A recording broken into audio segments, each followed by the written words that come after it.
Welcome to This Academic Life, Episode 50.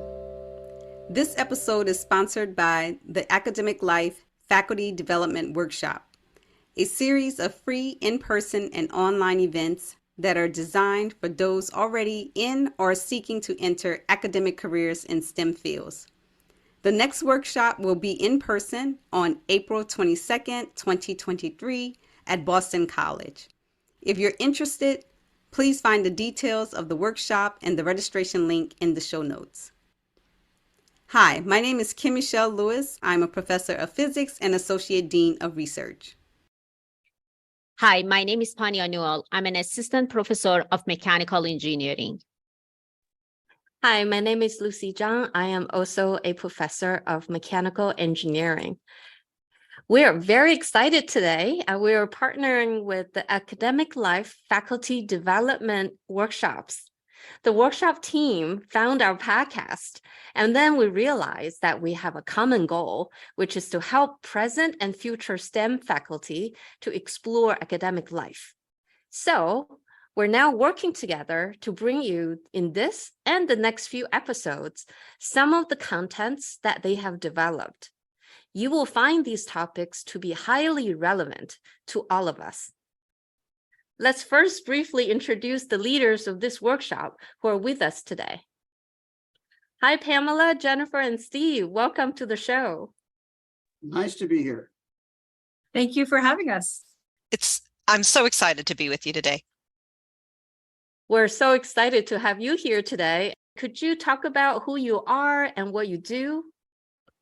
Hi, my name's Pamela Abshire. I'm a professor of electrical and computer engineering and the Institute for Systems Research at the University of Maryland, College Park. I'm Jennifer Blain Christen at Arizona State University. I'm an associate professor of electrical engineering. And I'm Stephen Senturia. I'm a professor emeritus of electrical engineering at the Massachusetts Institute of Technology. All right, great. Thank you. All right, so before we get into the details of the workshop, my understanding is that this workshop series that you have been holding for years is quite unique in a sense that it's not a typical workshop where you just sit down and listen to a collection of do's and don'ts for faculty, but rather your workshops use several dramatizations of fictional events and situations. So what we want to understand is why fiction? What prompted this focus? Is it because it's more effective in translating the fictional situations to real life or some other purposes? I'll speak for the group here. The real issue is secrecy. When you talk about entering an academic career, you're thinking, oh, I'm going to have to publish my work. And the peer review process is anonymous. You don't know who's doing the reviewing. You don't really understand what's going on behind the window. And in the case of promotion and tenure, it's extremely secret. There's protections for the letter writers, there's protections for the candidates, there's protections for the people who are involved in making the decision on promotions. And so it's very hard to get access to what really goes on by anyone telling their story. We find fiction enables us to get at this in a very effective way. So can you guys tell us a little bit about what brought you guys together and what's the purpose of this workshop? Well, that's two wonderful questions. First of all, what got us together was an odd series of events.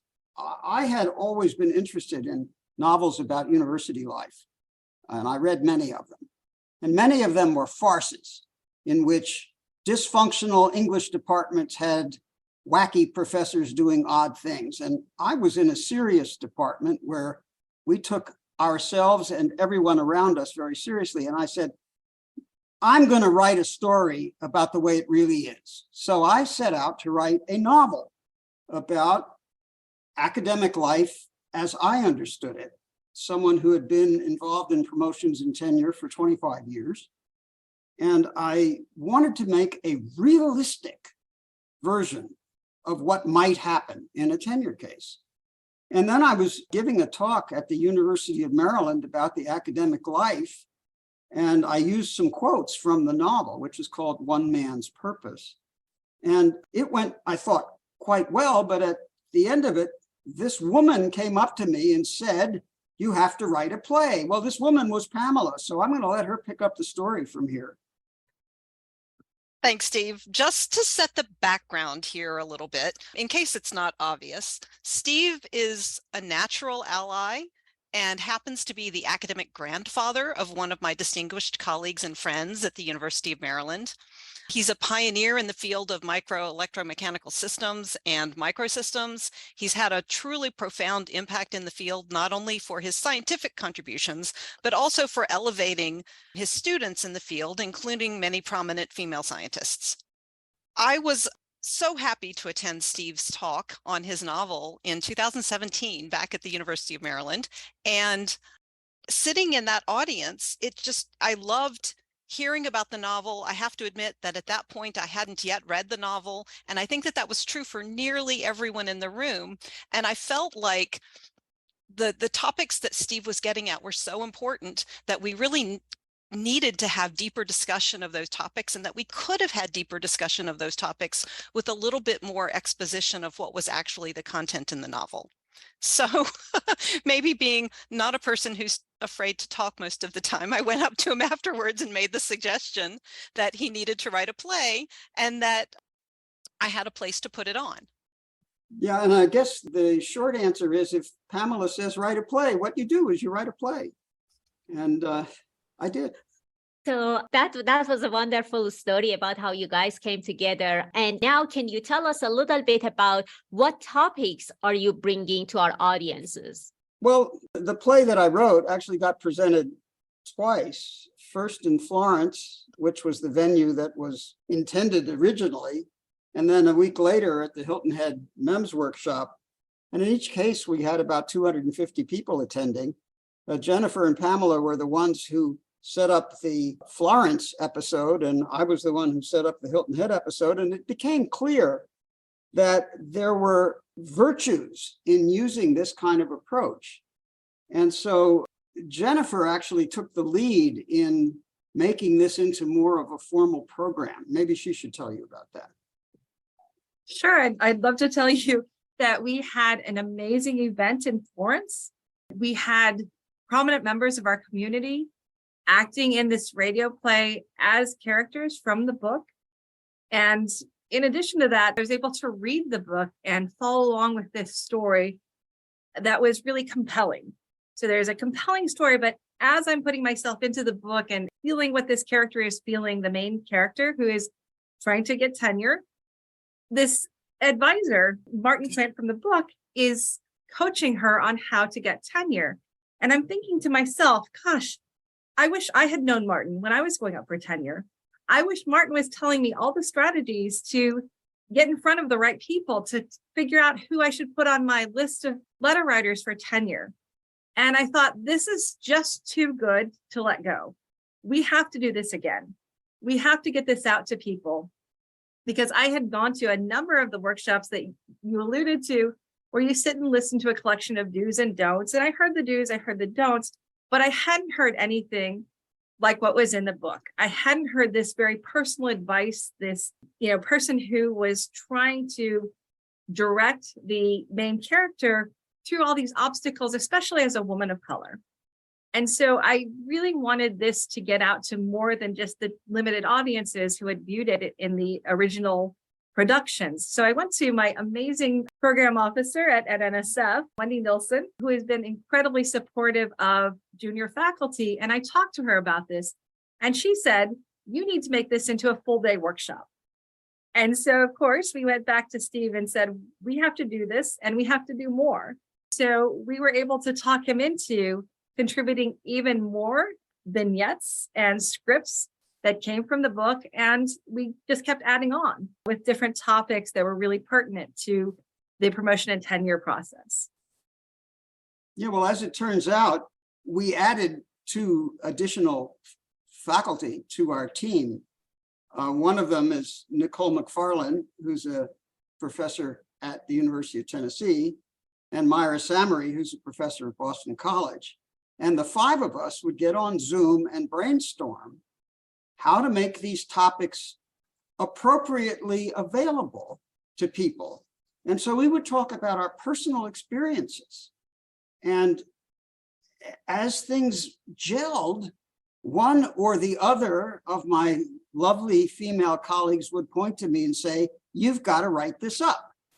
And so I would go and write up another script, and we would try it out in a subsequent workshop. COVID had a big impact on us. We ended up having to go online. And the benefit of that, of course, was people could attend from all over. And the disadvantage was we lacked that personal interaction that we loved so much. But between us, the five of us have all contributed ideas to what we end up putting in these scripts. And then we read the scripts and we get discussion and people share their experiences. It's really quite lively and very impressive. We enjoy doing it. We love it, in fact. Pania asked about the topics that we've added, and I can say a few words about that. We have actually planned five additional episodes with this wonderful podcast team. One of them is on how to structure a scientific paper. Another one is on how to respond to reviewer comments. And we're doing it in the context of another one of the scenarios that I wrote, having to do with what happens when a very junior person has to review a paper by a very senior person, and there's maybe a problem with the originality of the content of that paper. This is something that happens in real life, and so we like to talk about it in a way that people can understand. But then we also decided to add some more personal issues, things having to do with emotional interactions. Maybe Jennifer, you took the lead on this, so maybe you should talk about what we did in adding these additional episodes. So as we were speaking with each other about our experiences, things that had been stumbling blocks, things that we had really struggled with in our academic careers, we came across a couple other topics. One was microaggressions. And boy, did we all have stories to tell about that. I think we gave Steve more than enough content to create the vignette about microaggressions. I'm sure we've all had the experience where someone, as a woman, you come into a room and someone says, "Hey, honey, why don't you take the notes?"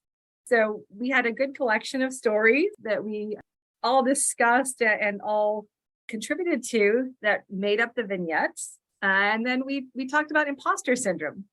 And one of the things I really love about the imposter syndrome vignette that Steve put together was that one of the parts of that actually came from his experience. And so it was actually comforting that Steve, who has been for many, many years one of my idols in the field, had an imposter syndrome story to tell himself. So we really were able to pull together real experiences and elaborate on them to Steve. And he was just amazing at pulling those together into a vignette that could convey so much information in such a compact form. And now that COVID is over, sort of over, we're going back to an in-person workshop for the first time in several years. And our next will be at Boston College on April 22nd of this year, 2023. It will be a full day, no charge for attending, thanks to our support from the National Science Foundation. And we will be covering all of the topics that we've mentioned. We have room for 80 participants, and those who are interested, there'll be information, I gather, on the website of the podcast that will tell you how to locate us and register. Search for The Academic Life or go to the website, theacademiclife.org. So what's the benefit of attending the workshop in person? Oh my, it's very interesting in person.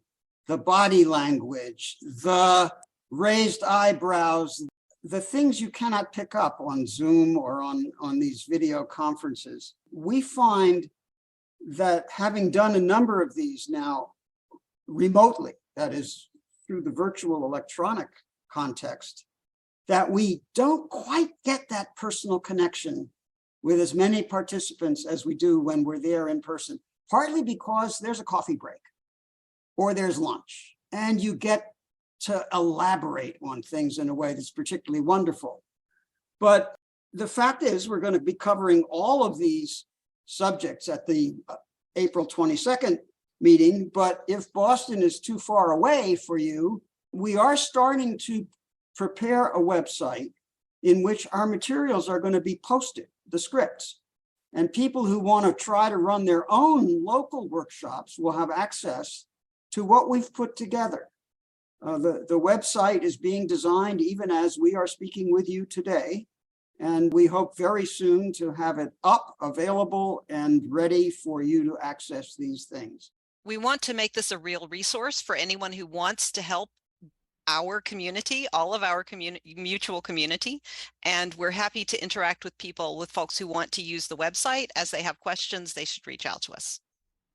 And I should just say that we couldn't be more delighted to have learned about your podcast, because it's so obvious to us that we have exactly the same goals in mind. We just have slightly different ways of getting at them. And I think it's a wonderful compliment to each of us that we complement each other. With the only difference is that when we formed our podcast, it was during pandemic. So we were not lucky enough to be in Florence or in Italy or in these wonderful places. So that's the only difference. But hopefully we can all get together in one of those beautiful, magical places in the world. So I would like to add that I think one of the other advantages of being there in person is to meet other academics who are on this tenure journey. It has been really invaluable to me to have connections, to have personal connections to others who are on that journey, who I can call up and say, can you believe this happened? Or what am I going to do about this? I don't know what to do. And some of those topics are topics that I wasn't comfortable sharing with anyone at my university.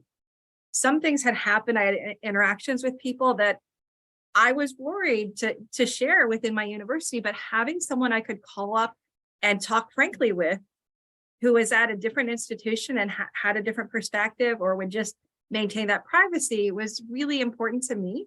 And so I hope that through these workshops, bringing people together, we can help to create community and help to allow people to network and find those people who might be the one that you call up on that night and say, you won't believe what happened to me. I'll have to say that Jennifer is on my speed dial. And having community is really important for getting through some of these challenges that you face in normal life as an academic.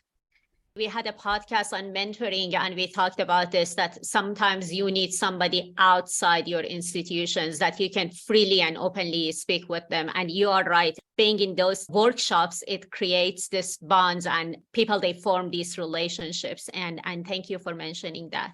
The other thing that I think, at least to me, is really meaningful in this group is that there's no question that all of the people who are involved are really serious scientists and serious academics, and also care very deeply about making this academic life better for all of us. And I'm just honored to be part of this group, and I have so much fun with them. So we're going to have a great time in Boston on April 22nd.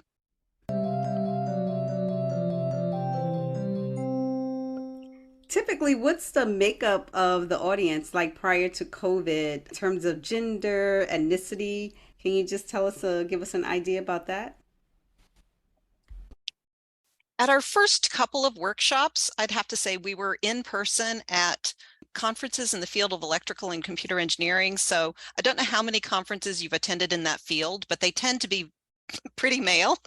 So our conferences were international. At least our first conference was a highly international crowd, but also strongly male. But, you know, what we've learned over the years is that even in very male-dominated fields, having allies and having support from the community is critical for making all of these issues better.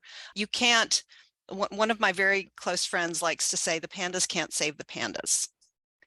And so in order to have a small minority of the population make progress in the field, it takes support from the authorities, from the power structure. And I like to think that, I mentioned earlier that Steve is a born ally. I don't think that I am, and sometimes I need help in learning the right things to do. And I think that that's the value of workshops like this, is that it gives you some pointers and some understanding of the issues and some thoughts about maybe what are the first or second things that you might try to do when you find yourself faced with a situation. Mhm. Also, in response to Kim's question, during the COVID era, when we were only doing online, we did 2 nationwide online workshops that were not affiliated with conferences. And at those, we got mostly graduate students or postdocs, a few junior faculty members, not very many, but mostly it was graduate students who wanted to understand what they were going to do once they got their degree. Would they try for an academic career? And we got gratifyingly positive feedback about the insights that we were able to provide. That's interesting, because that was going to be my follow-up question. After the students, the graduate students, aspiring faculty members pretty much listen, or they discourage and they say, I don't want to do this. I most often, when I've advised graduate students at the end of their thesis and I ask them what are they going to do next, they very rarely say, I want to be a professor. And it's mostly because they see how hard I work, the politics. So it's very good to hear that they're having experiences that still encourage them to become faculty members. So that's great news. Well, it's a self-selected group. Who's going to come to a workshop like this? It's going to be someone who has a bee in their bonnet about becoming an academic. So we get the people who are emotionally, at least, committed to trying it out. And with them, we've had quite positive responses. Well, wonderful. I think we are ready to hear more about the upcoming contents of the materials that you have developed over the years. Well, thank you so much for joining us today and give us a great overview of the upcoming episodes. It's been a pleasure. Thank you so much for having us. And I'm really looking forward to interacting more. It's been great to get to know you. Thank you so much. Thank you. So to our listeners, the Academic Life Workshop will be in person on April 22nd at Boston College. It's free to all. You can find the details again in our show notes. You can find the registration link on the website as well. Thank you so much for listening. We hope you enjoyed this conversation. You can follow us on Facebook and listen to our latest episodes on iTunes, Spotify, Amazon Music, or Google Podcasts. If you're interested in being a sponsor, then please contact us at sponsor@thisacademiclife.org. Join us next time for the good, the bad, and the ugly of this academic life.